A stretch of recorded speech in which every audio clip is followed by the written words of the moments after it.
Hi, I'm Jeremiah. I believe in marriage covenant. I believe that marriage is a covenant until death of your first spouse. I grew up in a divorce home. Remarriage was taught to me from the time I was a child. My parents divorced when I was around 7 years old. I went through life understanding that people could get remarried. I ended up marrying around 20, 21 years old, and then shortly after I became a Christian. Me and my wife were both non-believers. And after I became a Christian, I confessed my past sins. She confessed her past sin to me, and we moved forward. But after that, she did not want to live a Christian life.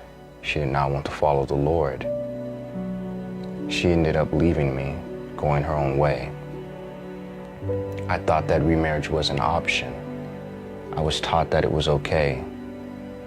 And when I started to study the scriptures about this topic, I came to the conclusion that remarriage is not an option, because Jesus says that remarriage is adultery.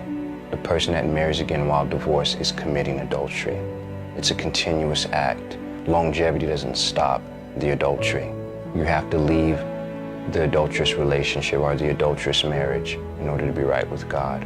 God gave me several visions concerning this topic, and it really helped solidify that remarriage was adultery.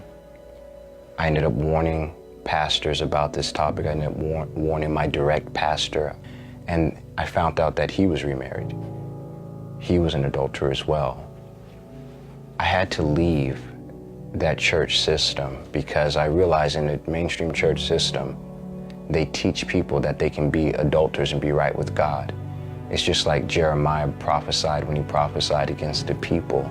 Do you really think that you can do these things? You can lie, commit adultery, burn incense to Baal, and you can say that we're delivered to do these things. And that's the same thing that's going on in the mainstream church system, is people are living in adultery. These pastors are leading people astray.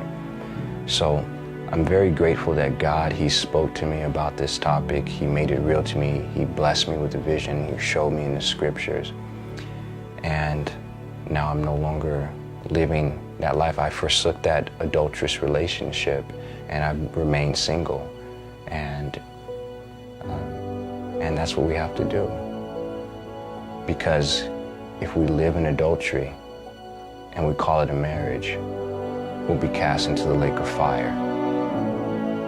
There's hope for those that repent, but those that do not repent, the wrath of God abides on them. My hope is that people will listen to the testimony and they will obey Jesus. Because what does it profit a man to gain the whole world and to forfeit his soul? So whether you are reconciled and or if you're not reconciled, you still have Jesus. And you have the chance to honor him the rest of your life and to love him and to grow in intimacy with him.